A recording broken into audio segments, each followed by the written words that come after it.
Señores, buenas noches. Soy Federico Galeano Estigarribia. Bienvenidos a Líderes. En el programa de esta noche, el líder invitado es el economista Carlos Dagoberto Carvalho, ex miembro del directorio del Banco Central del Paraguay, especialista en políticas de integración. Vamos a conversar con él acerca del Mercosur. A 30 años de su constitución, ¿ha cumplido con sus objetivos fundacionales? ¿Cuáles han sido los principales beneficios que ha obtenido el Paraguay como socio pleno del Mercosur? ¿Y cuál es el futuro del Mercosur en este nuevo mundo que se avecina con nuevas realidades post-COVID? Vamos a comenzar el programa, pero antes agradecemos a las empresas auspiciantes. Banco GNB, caminamos juntos desde 1920. Split Tokyo, el aire superior, con el pacto de confianza de NGO. Y Coexma SRL, creando ambientes corporativos desde 1998. Luego de la presentación del programa y de nuestros auspiciantes, conversamos con el economista Carlos Dagoberto Carvalho, aquí en Líderes, desde los estudios de ABC TV.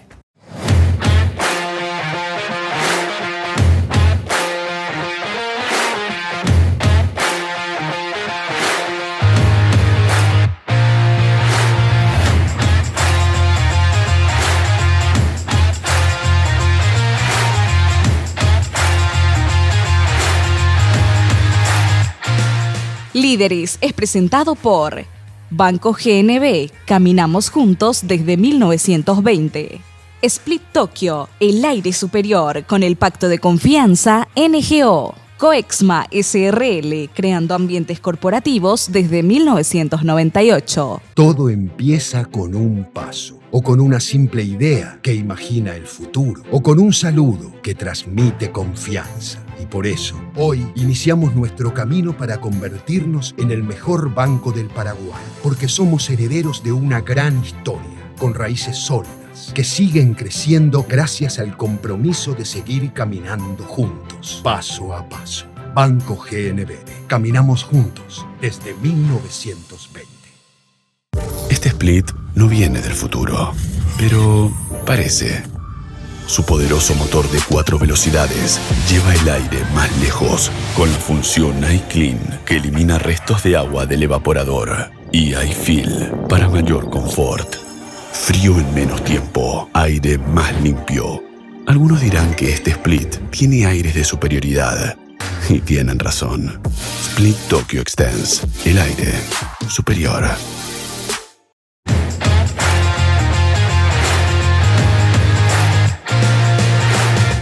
Ya estamos en compañía del economista Dagoberto Carvalho. Dago, buenas noches. Muchas gracias por acompañarnos en Líderes. Muchas gracias, Fede, por la invitación. Realmente un gusto estar acá contigo, y a las órdenes. Gracias. Bueno, vos te llamas Dagoberto, pero nosotros nos conocemos hace muchos años y yo siempre te llamé Dago, así que si me permitís, te llamo Dago. Pero por favor, vos pertenecés a mi época de la infancia. Exacto. Yo tengo doble personalidad, o sea, los que me conocen en mi época de la infancia, digamos, preuniversitaria, me llaman Dago, y el resto postuniversidad, digamos, más en el mundo académico, Carlos. Así que ambas. Carlos. Claro, Carlos Dagoberto. Ambas están permitidas, así que. Ok. Yo te llamo Dago. Vos tenés esa licencia, adelante. Gracias, Dago. Contanos de vos. ¿Cuánto tiempo estuviste en el Banco Central del Paraguay? ¿Fuiste miembro del directorio del Banco Central? Correcto, sí. Yo estuve en el Banco Central 5 años, que es la duración del mandato, digamos, de un miembro del directorio. Okay. Estuve desde el año 2015 hasta agosto del 2020. El 14 de agosto, el 15 de agosto vencen los mandatos, digamos, de los miembros del directorio del Banco Central. El 14 de agosto o el 15 de agosto a las 00 me estaba despidiendo del Banco Central. Yo creo básicamente en los ciclos, creo en la temporalidad de los cargos, y bueno, ya desde el primer día que entré al Banco Central tenía dentro de mi planes o mi proyecto personal abandonar, digamos, el Banco Central. Cumplido el mandato. Cumplido el mandato exactamente en la fecha y hora en que ese mandato se cumpliera. Soy un creyente, digamos, que se construye institucionalidad de esa forma. Correcto. Dago, ¿cuál es tu background académico? ¿Sos economista? Soy economista, tengo una maestría en macroeconomía y tengo un doctorado en economía. Correcto. Básicamente. Correcto. Hablemos un poco acerca del Mercosur. Estamos hablando de 3 décadas, 30 años del Mercado Común del Sur. ¿Quiénes son hoy, 30 años después, los socios plenos del Mercosur? ¿Seguimos siendo los 4 socios fundadores más nadie o Bolivia y Venezuela son socios también hoy del Mercosur? Hoy seguimos los 4 fundacionales, con una pequeña interrupción en la época en que Paraguay fue, pero bueno, eso podemos hablarlo más adelante seguramente. Yo creo que eso marcó un hito en el Mercosur, pero seguimos siendo socios plenos los 4 fundacionales. Okay. Venezuela hoy en día tiene el estatus de socio pleno en suspensión, un poco el estatus que tenía Paraguay en aquel momento, digamos, en que fuimos suspendidos del Mercosur. Y Bolivia es un estado en proceso de adhesión plena al Mercosur. Y después tenemos los estados asociados, que básicamente son todos los países del Pacífico, digamos, Chile, Colombia, Ecuador, Perú. Entonces, hoy podríamos decir que somos 5 socios plenos, uno de ellos en estado de suspensión, que es Venezuela. Exacto. Y Bolivia en proceso de adhesión como socio pleno. Como socio pleno del Mercosur, exacto. Correcto. Ese es el estatus de hoy en Mercosur. Perfecto. Días pasados, el viernes 26 de marzo, se cumplieron 30 años de aquel 21 de marzo de 1991, fecha en la que se firma el Tratado de Asunción que constituye el Mercado Común del Sur o Mercosur. 30 años después, Dago, decime, te quiero hacer 2 preguntas. La primera, ¿se han cumplido los objetivos fundacionales del Tratado de Integración?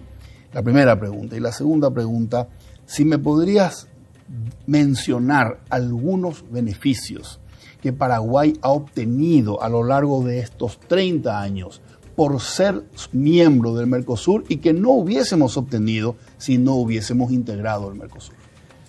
Bueno, es una pregunta que creo que de alguna manera nos obliga a remitirnos un poquito a los orígenes del Mercosur. El Mercosur fue un proceso ambicioso, al igual que otros procesos de integración latinoamericanos. Todos los procesos de integración de América Latina, que de alguna manera pretendían una integración un poco más profunda entre sus socios, tenían el espejo de la Unión Europea. Okay. Yo creo que de ahí parte un poco no sé si el problema, o por lo menos de alguna manera el esquema analítico al cual tenemos que remitir para evaluar el Mercosur. El gran tema era que nosotros, si bien teníamos de alguna manera el espejo de la Unión Europea y de alguna manera queríamos llegar a constituir un mercado común con las mismas categorías de integración que había construido la Unión Europea, tal vez no tuvimos en cuenta que ni éramos los países europeos con la fortaleza institucional que tienen esos países, ni tampoco teníamos los líderes que tuvieron los europeos en ese momento. Ahora estamos hablando básicamente de figuras de la talla de Schuman, de Adenauer, de Monnet. Churchill, ya mucho antes, inclusive de la Segunda Guerra Mundial, había manifestado varios pensamientos europeístas en la época.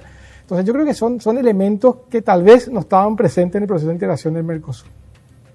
Y yendo un poquito ya a tu pregunta, digamos, en términos ya un poco más específicos, yo creo que es sencillo ese análisis, basta hacer un checklist, digamos, de cuáles eran los principios de alguna forma fundacionales del Mercosur. El primero era básicamente constituir una zona de libre comercio, es decir, construir el libre comercio mercosuriano. La década de los 90 fue un proceso muy interesante en ese sentido. En el año 2000, el Mercosur fue fundado en el 91.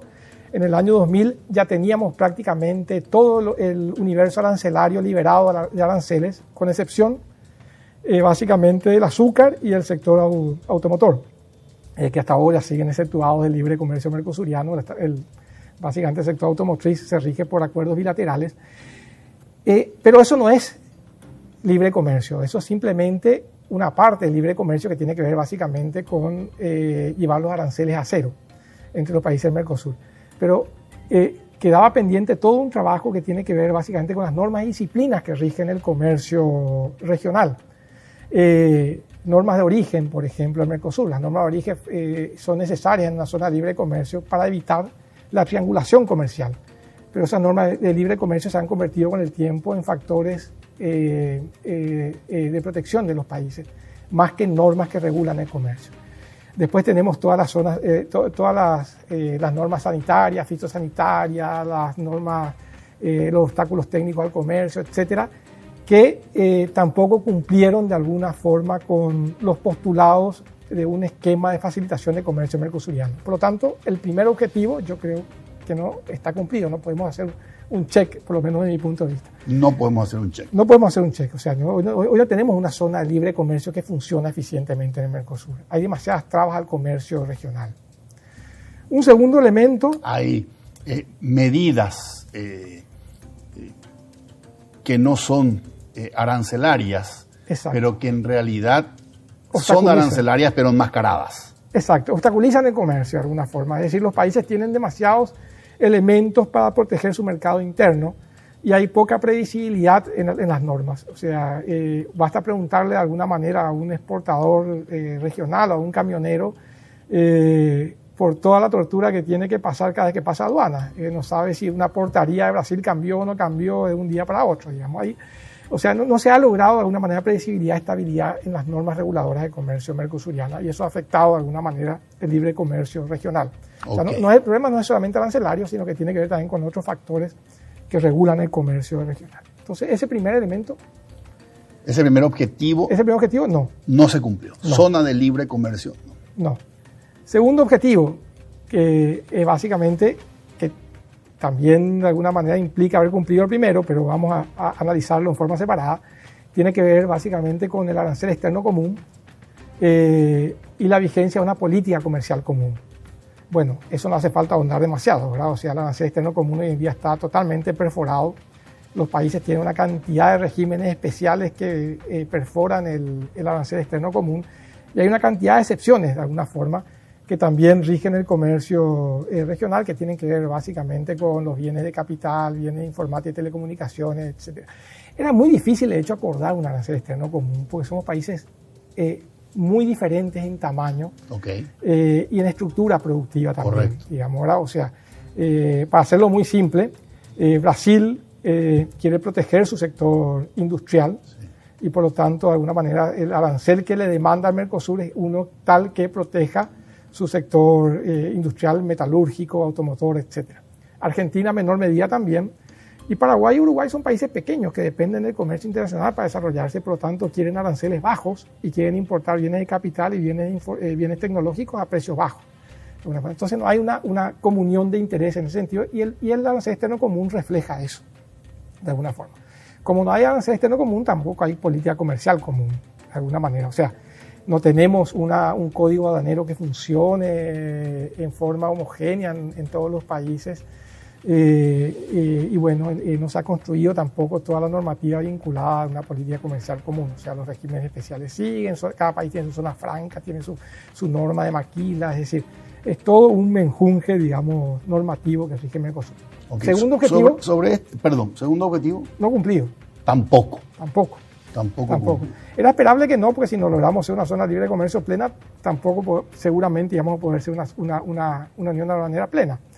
Okay. Y el tercer objetivo... Perdón, antes de pasar al tercer objetivo. ¿Vale comparar aranceles en diferentes sectores o para diferentes productos? Arancel externo común Mercosur para diferentes sectores, promediar y comparar con cuánto cuesta importar ese producto en Chile o en Perú o en Colombia. ¿Vale que yo compare lo que cuesta importar un producto siendo Mercosur versus lo que le cuesta a un colombiano, a un peruano, a un chileno? Sí, claro, lógico, el arancel impacta en forma directa, digamos, en la competitividad de un país, por lo tanto, los precios en los cuales se abastece el mercado exterior. ¿Y cómo está hoy el arancel externo común para importar siendo Mercosur en comparación con otros países? ¿Es más caro importar a Mercosur? Sí, el arancel externo común de Mercosur, si uno hace un cálculo muy rápido, prácticamente duplica los aranceles que rigen a nivel mundial. Ok. A ver. Somos una zona... El arancel externo común para importar al Mercosur duplica. Es casi el doble de lo que son los aranceles promedios del mundo. Ahí está lo que vos decías recién. potencias industriales como Brasil les conviene ese arancel para proteger su industria. Claro. Ahora, hay que reconocer también que el arancel externo común es una quimera. El arancel externo común hoy en día no rige en el Mercosur. Por eso el Mercosur no es una unión aduanera. O sea, el arancel externo común se aplica en un porcentaje muy pequeño. Imagínense que, por hacer un cálculo muy rápido, de más o menos 2.000 partidas arancelarias de Uruguay y Paraguay no aplican el arancel externo común. ¿Por qué? Y pues el arancel externo común no representa de alguna manera los intereses y la estructura productiva de Paraguay y Uruguay. Representa un poco más la de Brasil. Entonces, por eso es que hay un problema de economía política y de construcción institucional que impide de alguna manera que el Mercosur llegue a constituirse en una unión aduanera. Los intereses son diversos. Los sectores industriales, metalúrgicos brasileños son muy poderosos y de alguna manera impactan en la política comercial de Brasil. Y como Brasil es el país más grande por una cuestión natural, digamos, gravitacional, de alguna manera es el que determina cuál es el arancel externo común del Mercosur. Ahora, el arancel externo común se parece mucho más a Brasil de lo que se parece a Paraguay y Uruguay. Correcto. Ahora, si Uruguay y Paraguay no están cumpliendo estos aranceles externos, arancel externo común, ¿por qué Uruguay se queja diciendo que es muy alto si no está cumpliendo? Sí, no, en realidad la queja uruguaya va más por el lado de otros aspectos que tienen que ver con lo que hablábamos al comienzo, zona libre de comercio. Okay. Yo creo que a Uruguay hoy en día, ni a Paraguay tampoco le preocupa mucho el arancel externo común, porque el arancel externo común hoy en día no es operativo, por llamarlo de una forma. No es operativo. Claro, un porcentaje muy pequeño del arancel externo común es el que se aplica, digamos, en los países. Por lo tanto, yo creo que esa desviación de comercio que uno esperaría si el arancel externo común se aplicara en forma estricta, yo creo que hoy en día no ocurre en el Mercosur. El problema que yo creo, la queja uruguaya, va justamente en la lógica de lo que hablábamos al comienzo. O sea, yo creo que hoy en día Uruguay lo que reclama, y yo creo que es un reclamo justo al cual Paraguay estimo debería adherir. Correcto. Es básicamente para qué sirve el Mercosur hoy. ¿Qué es el Mercosur hoy? Hoy el Mercosur es, si nosotros lo trasladáramos a concepto psicológico, el Mercosur es un esquizofrénico con múltiples personalidades, pero que en realidad no sabemos cuál es su personalidad real. ¿Por qué? Porque tiene aspectos de una zona de libre comercio, pero no es una zona de libre comercio plena. Okay.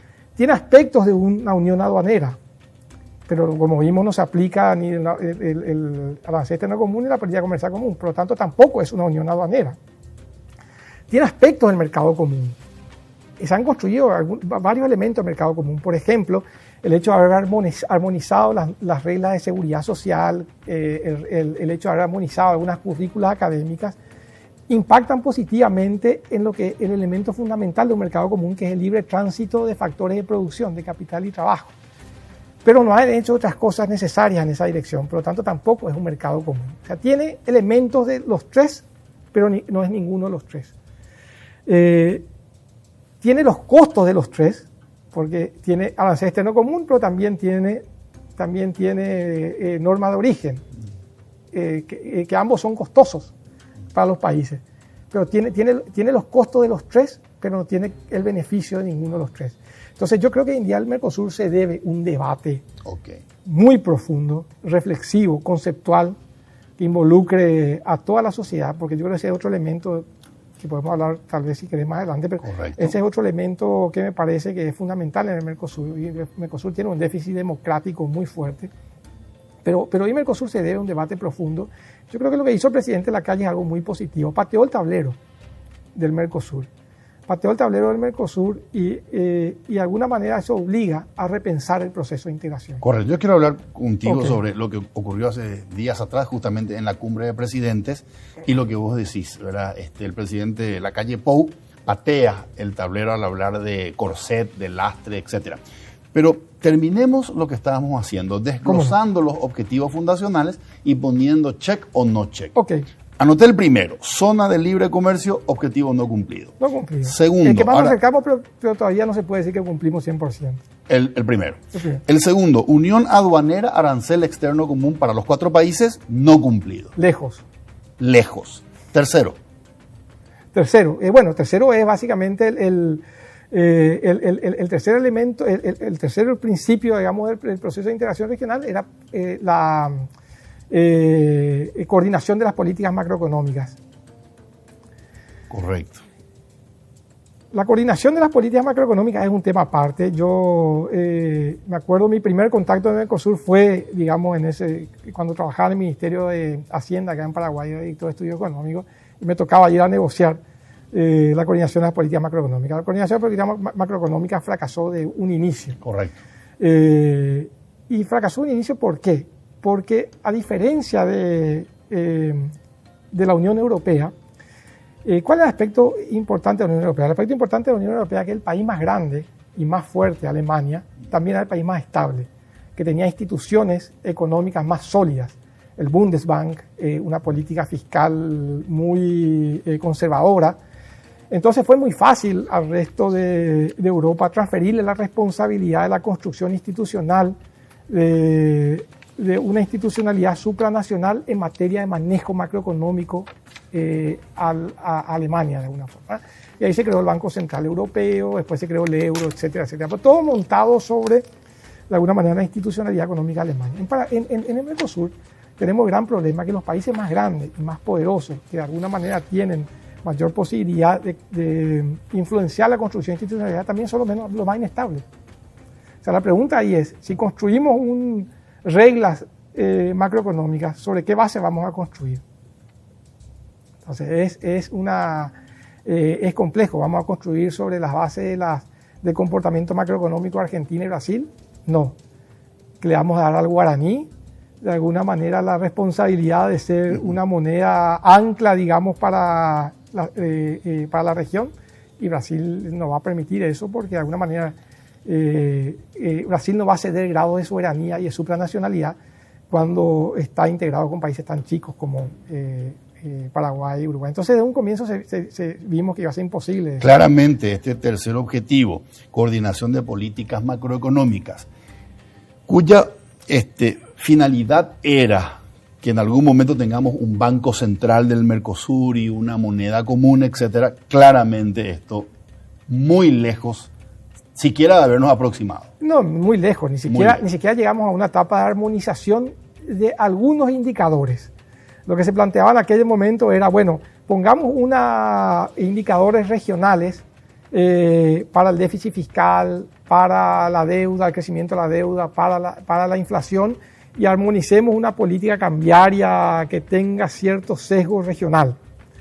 Ni siquiera eso fue posible, porque construir enforcement regional, ¿a quién le íbamos a dar la responsabilidad para que monitoree y haga efectivo el cumplimiento de eso?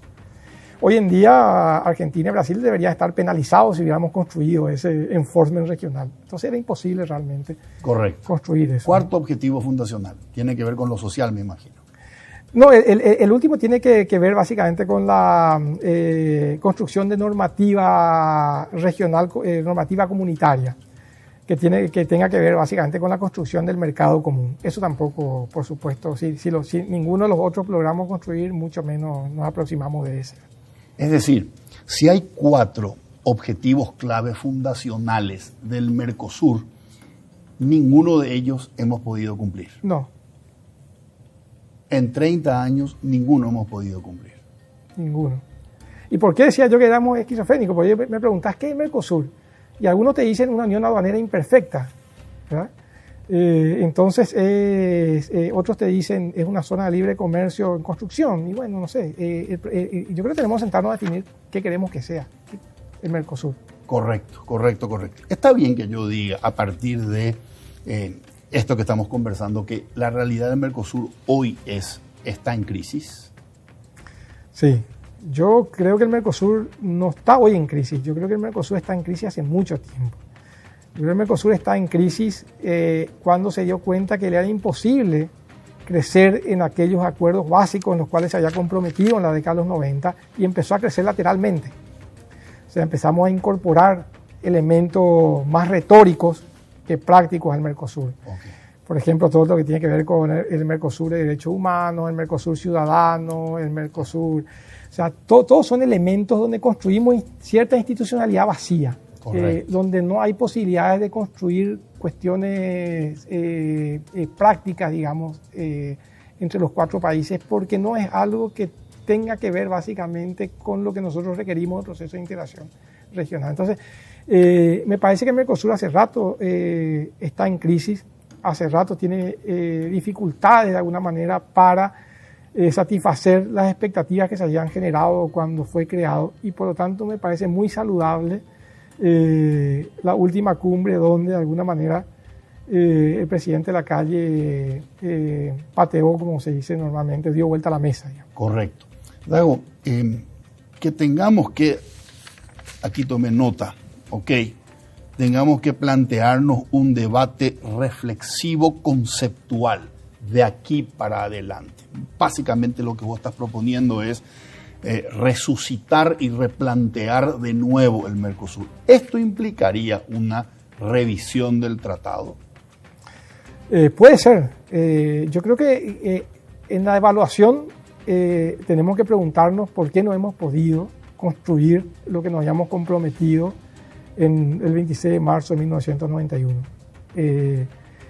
Y probablemente a la hora de colocar esa pregunta nos vamos a dar cuenta que hay elementos de economía política, que hay elementos de construcción de institucionalidad, que hay elementos que tienen que ver con los intereses sectoriales de los países. O sea, estamos hablando de un país, Brasil es un país que el PIB sumado de Argentina, Paraguay y Uruguay llega al 30% del PIB brasilero. Paraguay es 1% del total de la economía de Brasil, no es ni siquiera un barrio de San Paulo. Entonces, en esa asimetría de tamaño, en esas diferencias sectoriales y en esa capacidad de lobby que tienen algunos sectores brasileños, es muy difícil construir de alguna manera una política común, una política comercial común. Entonces, yo creo que es un momento en que tenemos que sincerarnos y tal vez el Mercosur sea mucho más efectivo si logra ser en aquello en lo cual funcionó bien, un lugar donde de alguna manera podamos discutir las diferencias, podamos de alguna manera plantear las controversias comerciales y podamos de alguna manera construir facilitación de comercio, de alguna forma, ¿verdad? Yo creo que eso tiene que ver con la flexibilidad que demanda el presidente Lacalle. Digamos, Correcto. Con la cual yo comparto además. Exactamente. Alguna vez alguien me dijo que el Mercosur era la unión entre un elefante, un ratón y 2 hormigas. Y una buena alegoría. Y que era muy poco probable lo que vos decías, que con tantas diferencias pueda llegar a los objetivos que se planteó, claro, basados o inspirados en la Unión Europea. El presidente Luis Lacalle Pou dijo en la cumbre de presidentes que el Mercosur en este momento para ellos es un corset, es un lastre que no les permite llegar a acuerdos bilaterales convenientes para el Uruguay y que el Uruguay no estaba, de alguna manera, ¿verdad? Uruguay no está predispuesto a esperar otros 30 años para decir cambiemos esto, hay que cambiarlo ahora. El presidente de la Argentina, Alberto Fernández, le respondió: no somos lastre de nadie, si no les gusta, cámbiense de barco. ¿Qué opinas respecto a esto? Sí, fue un momento incómodo, me parece, en la cumbre, pero las cumbres incómodas son las que tienen mejores resultados por lo general. Cuando hay armonía en el discurso y una retórica vacía, esto no camina para ningún lado. Yo creo que esto por lo menos situó el problema, digamos, hoy en su justa dimensión. El Mercosur necesita un revisionismo hoy para que pueda constituirse en un instrumento efectivo para el desarrollo de los países y la inserción internacional. Tiene que favorecer la inserción externa del Mercosur y no obstaculizarla. Hoy en día los países que progresan son los países que están vinculados al mundo. El presidente Lacalle se refirió al Mercosur cuando dijo es un obstáculo, es un lastre. Realmente no entendí por qué el presidente Fernández se puso el sayo, digamos. Me pareció eso muy... hay un dicho que dice que se ponga el sayo a quien le quede, ¿verdad? Y Y yo creo que hoy en día lo que se plantea es justamente ese dilema, un dilema de visión. Un dilema de visión de los países pequeños, sobre todo Uruguay, demandando un Mercosur que mire más al mundo, un Mercosur más abierto, un Mercosur más inclusivo, y países de alguna manera que todavía están, para mi gusto, defendiendo esquemas que son anacrónicos hoy en día y que han demostrado su falta de efectividad, digamos, para desarrollar. Por ejemplo. Y yo creo que hoy en día un Mercosur proteccionista, un Mercosur cerrado, es un Mercosur que no está leyendo de alguna forma para dónde va el mundo hoy, de alguna manera, ¿verdad? O para dónde fueron los países que se desarrollaron. Basta ver Chile, digamos, ¿verdad? En la región, Perú, etcétera, o toda la Alianza del Pacífico, ¿verdad? Que mira hacia Asia, mira hacia muchos lugares. Hoy en día el Mercosur sigue mirando para su ombligo, y si el Mercosur sigue mirando para su ombligo, se va a perder todo lo que está sucediendo afuera. A pesar de toda esta crisis que vivimos, todo lo demás, afuera están pasando muchas cosas de la cual nosotros estamos todavía un poco ausentes. Y yo creo en ese sentido es donde el presidente uruguayo, Lacalle, se refirió al Mercosur como lastre, o al Mercosur como obstáculo, como corset. Correcto. Ahora, esta comunicación así vehemente o este reclamo del presidente Lacalle Pou, ¿crees que de alguna manera está anticipando una eventual salida del Uruguay del Mercosur? No creo, Federico. Por lo menos el presidente nos dio a entender eso.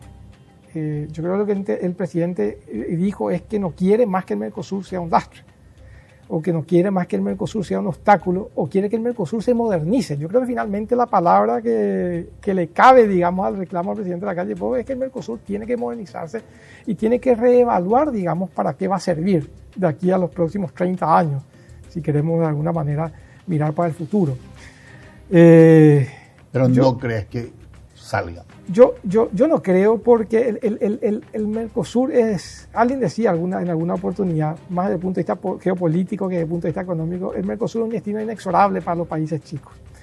El Mercosur es un destino inexorable para los países chicos. Exacto, yo creo que el elemento de gravitación de Brasil es demasiado fuerte. O sea, nosotros estamos donde estamos, o sea, no somos Chile. Chile está de espalda al sur y mira hacia el Pacífico. Es otra, tiene otra connotación geopolítica, tiene una cordillera que lo separa del resto. Nosotros estamos en el medio de todo. Somos el corazón latente, como dice mucha gente, digamos, del sur.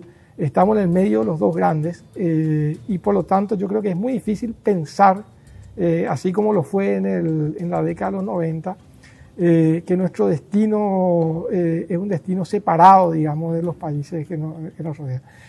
Esa es la realidad.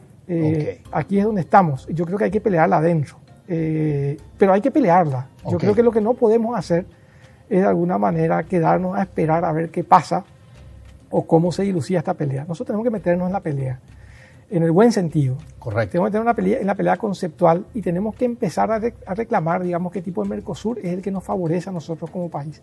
Para eso tenemos que tener claro internamente, y tenemos que estar de acuerdo todos en qué tipo de Mercosur es el que vamos a demandar. Perfecto.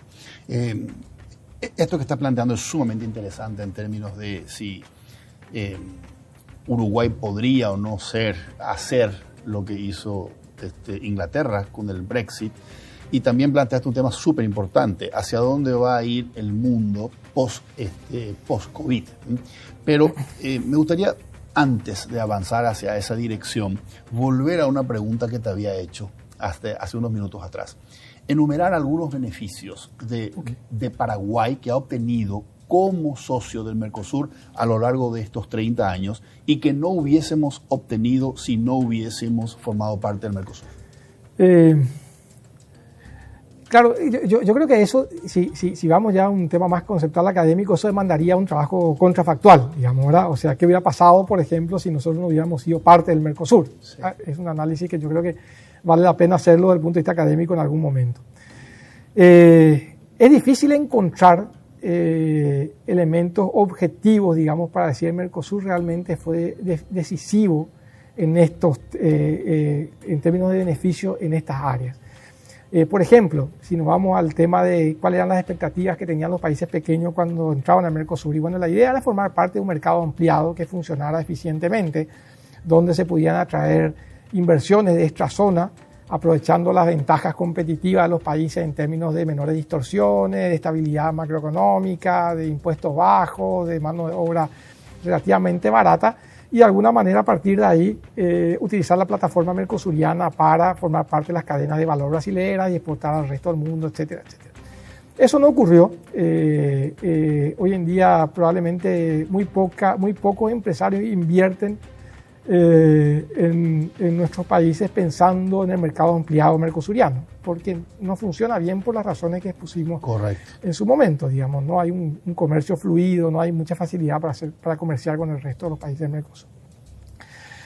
Tampoco de alguna manera tuvo un impacto muy importante en términos del comercio intrazona. Si nos vamos a la Unión Europea, el crecimiento exponencial del comercio intrazona de la Unión Europea fue algo impresionante. Hoy en día el 90% del comercio de los países europeos es intrazona. Okay. En el Mercosur nunca hemos pasado el 18% del comercio total como comercio intrazona mercosuriano. Y hoy en día, con toda la crisis, con todo el impacto, estamos en 10%. 10%. Del total de lo que comercian los países del Mercosur es intrazona. Es muy bajo. Entonces, ahí claramente esos objetivos uno puede decir, bueno, desde el punto de vista económico comercial, muy poco el Mercosur nos ha entregado. Yo creo que hoy en día el ciudadano siente esa frustración. El que conoce el Mercosur, pues para muchos el Mercosur es una entelequia, algo que realmente está muy ajeno a nuestra vida diaria. Okay. Yo creo que ese es otro problema también, no hay una identidad, digamos, mercosuriana, no se ha logrado construir eso, y en parte porque tampoco creo que la ciudadanía valora al Mercosur como un instrumento importante que le haya incidido en términos de su bienestar. ¿Qué es lo que el Mercosur, creo yo, tal vez ha entregado como beneficio? Y tal vez ahí sí podemos ir a un análisis contrafactual que hubiera pasado si estuviéramos fuera del Mercosur o si no existiera el Mercosur. Y yo creo que el Mercosur nos dio de alguna manera un ámbito más ordenado de solucionar nuestras controversias con los países más grandes. Yo creo que hubiera sido un poco más dramático solucionar nuestras diferencias bilateralmente con Brasil. O sea, Itamaraty nos hubiera fagocitado de un bocado en cualquiera de los problemas que hubiéramos tenido. En el Mercosur, dentro de todo, hay ciertas normas o cierta reglamentación o cierta construcción de institucionalidad regional imperfecta, que no funciona bien, etcétera. Y tenemos otros países que son árbitros del proceso que permite de alguna manera zanjar ciertas diferencias de manera un poco más ordenada. Yo creo que eso sí fue una contribución del Mercosur. Okay. Yo desde dentro pude ver un poquito algún funcionamiento en esa dirección. Estamos muy lejos de que funcione bien, sí, pero probablemente nos da un ámbito donde nosotros podemos discutir un poco más de igual a igual con los países más grandes como socios de la región, como socios. Correcto. Ahora, Dago, decime algo. Nosotros hemos recibido mucho dinero del famoso Fondo de Convergencia Estructural del Mercosur. Y con eso hemos hecho obras muy importantes, como por ejemplo la financiación de un alto porcentaje del costo de la red de transmisión de 500 kV y la subestación de Villa Ayes. ¿Qué hubiese pasado si no hubiésemos contado con ese aporte del FOSEM? Eso me parece que es una contribución importante al Mercosur. Sí, claro, sin duda. Yo creo que ese es un aporte importante del Mercosur. Pero el FOSEM tiene una cuestión que yo creo que es también un poco más conceptual, que no ha logrado de alguna manera consolidarse dentro del esquema de integración regional. El FOSEM lo que pretendía hacer es un fondo estructural, su nombre lo dice así, Fondo de Convergencia al Mercosur. Es un fondo estructural que de alguna manera permitiera que los países menos desarrollados lograran converger un poco más hacia los países más desarrollados del Mercosur, como los fondos estructurales europeos. Porque hay una identidad europea hoy y porque la gente ve que los fondos estructurales europeos contribuyeron para que las zonas rezagadas de Europa se integraran de manera más inclusiva a los beneficios de la integración regional. El FOSEM tenía esa finalidad. Pero de alguna manera, como ha ocurrido en general con la construcción de las instituciones del Mercosur, nunca ha logrado consolidarse como tal. Y hoy en día el FOSEM es prácticamente otro experimento más que se ha vaciado en el Mercosur. como vos decís, tuvo sus periodos de incidencia al comienzo, sobre todo, cuando Paraguay recibió todos esos fondos, pero esos fondos no son suficientes para generar la convergencia que de alguna manera se demandaba al instrumento. Hoy en día el instrumento está vacío, los países no han aportado más al fondo del Mercosur, y hoy en día inclusive la administración se ha delegado, digamos, al Fonplata, ni siquiera está hoy día dentro del Mercosur.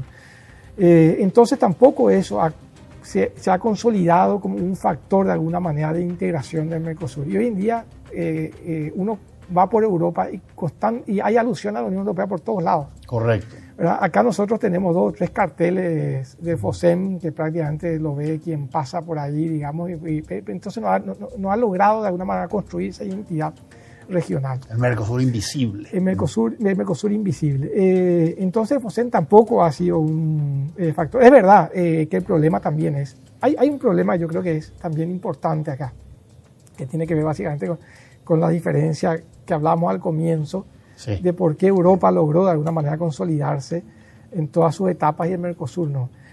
Y es el hecho de que el país más grande del Mercosur, el país más poderoso del Mercosur y el país que debe liderar el Mercosur, no es el país más rico en términos del bienestar de sus ciudadanos tampoco. O sea, Brasil es un país que tiene un PIB per cápita que es prácticamente la mitad del PIB per cápita uruguayo. No es Alemania, ¿verdad? No es Francia. Entonces es fácil construir convergencia cuando el país más grande, que aporta la mayoría de los recursos para construir esa convergencia, a su vez es el país más rico en términos del bienestar de sus ciudadanos. Correcto. Entonces en este caso es muy complejo que Brasil siga aportando de su presupuesto la cantidad de recursos que demandaría un fondo de convergencia cuando gran parte de su población todavía vive en la pobreza. Exactamente. Es un poco complejo de construir, digamos, esa institucionalidad. Ok, correcto. Dago, ¿por qué,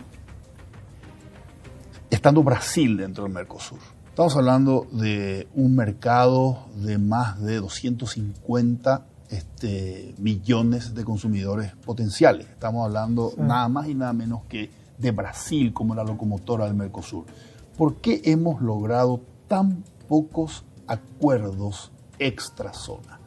Porque el tan mencionado, por ejemplo, acuerdo entre la Unión Europea y el Mercosur tardó tanto tiempo en lograrse, después finalmente por este tema del COVID que quedó trancado. ¿Por qué hemos avanzado tan poco para esos acuerdos con extrazona? Y a mí me parece que las complejidades de esos acuerdos son extremadamente grandes. Hay un tema que es importante también, de por qué te decía que a veces es difícil pensar a Uruguay y Paraguay fuera del Mercosur. Yo creo que el Mercosur ha logrado muy pocos acuerdos extra-región, poquísimos. No tiene ningún acuerdo con ningún país desarrollado. No tiene ni acuerdo con Estados Unidos, no tiene acuerdos con Europa, no tiene acuerdos con Asia, acuerdos relevantes, no tiene acuerdo con Corea, no tiene acuerdo con Japón, no tiene acuerdo con China. Tiene acuerdos muy pequeños, y los acuerdos que tiene, digamos, con algunos países, con la India, con SACU, son acuerdos de alcance muy limitado en términos de la cantidad de bienes que involucra. Chile ha logrado más solo que el Mercosur juntos. Chile ha logrado más solo que el Mercosur juntos, sin duda. Pero yo creo que también tiene que ver, digamos, con la consistencia de lo que Chile hizo a la salida de la dictadura. O sea, la política comercial fue una política más de desarrollo chilena y fueron muy consistentes y muy persistentes en ese sentido, ¿verdad? Yo creo que hoy en día pasó, digamos, de alguna manera la oportunidad de ese tipo de política, ¿no? O sea, nosotros apostamos al Mercosur y hoy en día estamos ahí. Ya no podemos ser Chile, probablemente. Además, Chile, lo que decíamos geopolíticamente, es muy diferente, digamos, a Uruguay y Paraguay, mira para otro lado, mira para el Pacífico. Pero yo creo la causa, digamos, de por qué el Mercosur tiene tan pocos acuerdos probablemente sea la complejidad de firmar acuerdos con Brasil. Pero también diría, la pregunta ahí probablemente que surgiría es, bueno, entonces nos iría mejor sin Brasil o solos. El problema es que el atractivo para firmar acuerdos con la región también es Brasil. Exactamente. O sea, Cuando China quiere acercarse a Sudamérica, Brasil es un elemento fundamental. Cuando Europa quiere acercarse a Sudamérica, Brasil es un tema fundamental. Y cuando Estados Unidos quería acercarse a Sudamérica con el ALCA, no podía pensar, digamos, en un proyecto regional que no abarcara a Brasil. Entonces yo creo que nosotros inexorablemente estamos montados a la mochila negociadora de Brasil. Lo que hay que hacer ahí de alguna manera es tratar desde adentro de impulsar mayor racionalidad en las negociaciones. Y la Unión Europea, a mí me parece que acá hay factores que son múltiples. El fracaso de la negociación en general con la Unión Europea responde a múltiples factores, en parte atribuibles al Mercosur, en parte atribuibles a la Unión Europea también. ¿Qué es lo atribuible al Mercosur? Y bueno, yo creo que lo atribuible al Mercosur es de alguna manera que no se ha logrado de alguna manera llegar a los requisitos de desgravación arancelaria que la Unión Europea exigía, sobre todo en aquellos sectores claves para la Unión Europea. Y eso tiene que ver básicamente por los intereses industriales brasileños y argentinos. Ahí hay un problema que yo creo que no se ha logrado permear. Desde el punto de vista de la Unión Europea, bueno, siempre están todo el tema del proteccionismo agrícola europeo y todo lo demás, pero también hay otro elemento que tiene que ver con la construcción institucional de la Unión Europea y que dificulta firmar los acuerdos. Para la Unión Europea no es fácil tampoco firmar el acuerdo con el Mercosur. Toda esa construcción supranacional de la Unión Europea le da vida propia. Exactamente. Entonces, hoy en día, por ejemplo, la Comisión de Comercio de la Unión Europea quiere firmar el acuerdo. La Comisión de Agricultura no quiere firmar el acuerdo. Correcto. El Parlamento Europeo, en su gran mayoría, no quiere firmar el acuerdo. Y los nuevos socios europeos, que son básicamente países agrícolas mucho más pobres y que están recién iniciando el proceso de convergencia hacia el resto de la Unión Europea, aliados a Francia, tampoco quieren firmar el acuerdo. Ahora sí quiero volver al tema que disparaste hace unos minutos atrás cuando hablabas acerca de cómo es hoy el mundo en términos de intereses comerciales. Y claramente, Dago, es bien diferente a cómo era en 1991 cuando se firma el Tratado de Asunción. La tendencia era la globalización, ¿verdad? ¿Y hoy cuál es esa tendencia? Bueno, yo creo que estamos en una etapa de transición hacia algo. ¿Qué es ese algo? Yo creo que todavía es un poco complejo, por lo menos para mí, digamos, de visualizar. Yo creo que en el corto plazo vamos a tener un mundo más complicado y más cerrado, probablemente. Eso también dificulta un poco avanzar en el acuerdo de la Unión Europea. Hoy Europa tiene todo su capital negociador e institucional volcado a dos cuestiones. A ver cómo resuelve la salida de Inglaterra, digamos, del acuerdo, que fue un golpe muy fuerte para el proceso de integración europeo, y quiere hacerlo de la mejor manera, me parece. Por lo tanto, ese es un factor distractor muy importante para el acuerdo con el Mercosur. Correcto. Y tiene otro aspecto que tiene que ver básicamente con cómo hace para atender, digamos, la demanda sanitaria de su población, y eso implica de alguna forma también un esquema de mirarse un poco más para adentro. Los países hoy en día son más... todo este tema sanitario volvió a los países más egoístas. Entonces yo creo que en el corto plazo vamos a tener mucho más dificultades para comerciar. Por eso el Mercosur tiene que ser incluso más agresivo en términos de la apertura a nuevos mercados y dejar de mirarse un poco más para adentro. ¿Qué es lo que vaya a surgir después? Habrá que ver cómo salimos de alguna manera de esto. Si vamos a hacer un mundo más cooperativo, okay, más abierto, o realmente vamos a hacer un mundo más fraccionado y más cerrado. Yo apuesto a que impere la racionalidad y que vayamos por el primer camino. Yo creo que gran parte de la disminución de la pobreza en el mundo le debemos de alguna forma a la libertad económica y a la libertad comercial. No debemos cometer el error de encerrar al mundo de vuelta, que yo creo que eso va a ser catastrófico, sobre todo para los países más pobres. Okay. ¿No? Y si seguimos por ese camino de la libertad económica y la libertad comercial, va a seguir siendo importante entonces el negociar por bloques. Va a seguir siendo importantísimo para poder negociar con China, con la Unión Europea, con otros países del este asiático, con Estados Unidos, Canadá y México. Yo creo que es la realidad que nos toca hoy. Eso no implica que no pensemos en un Mercosur más flexible, en un Mercosur en dos velocidades. A mí me parece que... un Mercosur que, por un lado, tiene normas para los 4, pero que por otro lado me permite a mí un acuerdo bilateral independiente. Correcto. Yo creo que ese es el camino que probablemente se adecua mejor a las demandas que hoy tienen los países y a las necesidades que hoy tienen los países más pequeños. A mí me parece que hay, de alguna manera, oportunidades de negociación que implican o que van a implicar inexorablemente el hecho que vayamos como bloque. La Unión Europea, de hecho, no quiere negociar con países separados en el Mercosur. Desde un principio, la estrategia de ellos era negociar como bloque, Unión Europea, Mercosur. Sí. Entonces, en ese caso, es impensable, o hubiera sido impensable pensar, digamos, en acuerdos por separado. Exactamente. Pero a mí me parece también que pensar que nosotros seguimos siendo una unión aduanera y comportarnos así cuando se trate de negociaciones extrarregión también es una esquizofrenia. No somos una unión aduanera y nunca logramos ser y no vamos probablemente a lograr ser. Entonces es bueno que nos sinceremos hoy y que de alguna manera podamos admitir que pueda existir un Mercosur en varias velocidades. Es decir, un Mercosur que negocie algunos acuerdos en términos de bloque y que permita a los países, si de alguna manera tienen esa oportunidad y se adecua mejor a sus intereses, puedan negociar cualquier tipo de acuerdo en forma independiente. Ok, que es el reclamo uruguayo. Que es el reclamo uruguayo. Me parece que ese es el camino, tal vez, hoy más viable dentro del Mercosur. Está abierta esa discusión.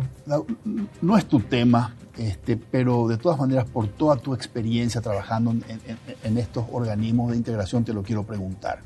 ¿Te parece que en este momento, dadas las circunstancias del bloque, del proceso de integración y la situación económica de los países, se justifica tener un parlamento, un congreso, el Parlasur, y que tengamos parlasurianos con asignaciones salariales? ¿Te parece que eso se justifica así como está el proceso de integración? Voy a ser contundente y me voy a probablemente sacar todo el protocolo o la diplomacia que de alguna manera por lo general trato de usar, ¿verdad? Y te respondo, me parece inaceptable hoy. Es más, yo iría más allá todavía. Yo creo que así como hoy en día se demanda, digamos, que los estados nacionales o que las burocracias nacionales se adecuen mucho más a la coyuntura que están viviendo. Es decir, hoy en día de alguna manera nosotros tenemos que empezar a limpiar de grasa el Estado y de alguna forma empezar a disminuir aquellas instituciones que de alguna manera no aportan, digamos, para el beneficio de los ciudadanos. En el Mercosur pasa lo mismo. El Mercosur, como ya no pudo de alguna manera solucionar sus problemas o converger sus intereses, y construir en un ámbito económico comercial, se dedicó a construir un montón de otras cosas, como hablamos al comienzo. Exactamente. Entonces hoy en día tenemos un Instituto Social del Mercosur, tenemos un Instituto de Políticas Públicas del Mercosur, tenemos un Instituto de Derechos Humanos del Mercosur, tenemos un instituto de otra cosa, tenemos más de 250 grupos de trabajo y grupos técnicos dentro del Mercosur. Yo creo que todo eso hoy es innecesario. Tenemos un parlamento mercosuriano, un parlamento que se reúne con suerte. Bueno, ahora con la pandemia. Yo siempre digo que al parlamento, o le dije la otro día, al parlamento del Mercosur le agarró la pandemia mucho antes que a nosotros. Porque hace años que no se reúne. Que tienen distanciamiento. Exacto, que tienen distanciamiento de la realidad y distanciamiento entre ellos. Porque tengo que hacer una pausa. ¿Cómo no? Y seguimos conversando. Te quiero pedir tu opinión respecto a cuánto crees que va a crecer la economía del país en este 2021. Vamos a hacer una pausa. Antes, permítanme comentarles que los muebles que utilizamos en Líderes son de Coexma SRL, creando ambientes corporativos desde 1998. Hacemos una pausa y regresamos para cerrar el programa con el economista Carlos Dagoberto Carballo. Todo empieza con un paso, o con una simple idea que imagina el futuro, o con un saludo que transmite confianza. Y por eso, hoy iniciamos nuestro camino para convertirnos en el mejor banco del Paraguay, porque somos herederos de una gran historia, con raíces sólidas, que siguen creciendo gracias al compromiso de seguir caminando juntos, paso a paso. Banco GNB. Caminamos juntos desde 1920. Este split no viene del futuro, pero parece. Su poderoso motor de 4 velocidades lleva el aire más lejos con la función iClean, que elimina restos de agua del evaporador, y iFeel para mayor confort. Frío en menos tiempo, aire más limpio. Algunos dirán que este Split tiene aires de superioridad, y tienen razón. Split Tokyo Extends, el aire superior.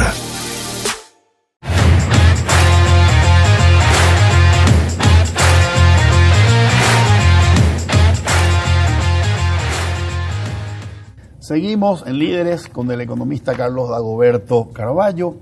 Dago, para ir cerrando el programa, un poco de la economía doméstica. Hace unos días atrás el Banco Central confirmó que durante el año 2020 la economía paraguaya se contrajo menos 0.6% de crecimiento económico, menor de lo que se había estimado en principio. ¿Crees que este año la economía paraguaya va a crecer lo que se estimó inicialmente como crecimiento de 4%? Yo creo que probablemente vamos a tener que entrar en una revisión de esos números. ¿Para abajo? Y la revisión va a ser para abajo, sí, sin duda. ¿Por qué? Porque de alguna manera el escenario que se preveía, digamos, para el crecimiento del 4%, yo por lo menos tenía una estimación también entre 3,5% y 4%, implicaba de alguna manera alguna expectativa de que se fuera despejando gradualmente por lo menos el problema sanitario. Okay. Y que de alguna forma, alguna duda respecto al futuro hubiera ido quedando en el camino. Eso yo creo que no se va a dar. El panorama es bastante incierto en ese sentido. Hay un problema de fuerte incertidumbre en cómo se va a resolver todo este tema sanitario y cómo va a seguir la vacuna. Por lo tanto, yo creo que particularmente las estimaciones de crecimiento para este año y las proyecciones para el año que viene van a estar impactadas por ese escenario de mucho mayor incertidumbre respecto a la resolución del problema sanitario, específicamente cómo opera el tema de la vacunación. Si te digo 3, ¿es un indicador de crecimiento realista o tal vez 3,5? Es posible. Yo creo que habría que volver a revisar. Volver a revisar. Esto es dinámico además. Yo creo que vamos a tener varias revisiones a lo largo del año porque las noticias son muy dinámicas. Pero hay algo peor que las noticias sean dinámicas. Yo creo que la falta de noticias es lo más malo. Yo creo que hoy en día tenemos un problema de que el manejo de las expectativas desde el gobierno no está ayudando de alguna manera a despejar el horizonte en que los agentes económicos... Y lo está complicando más. Y está complicando más la economía. Claro, un gustazo conversar contigo en Líderes. Muchas gracias, Fede, por la invitación. Realmente un placer. Me encantó estar acá. Igualmente, Dago. Soy Federico Galeano Estigarribia, esto fue Líderes, buenas noches. Líderes fue presentado por Banco GNB, caminamos juntos desde 1920. Split Tokyo, el aire superior con el pacto de confianza NGO. Coexma SRL, creando ambientes corporativos desde 1998.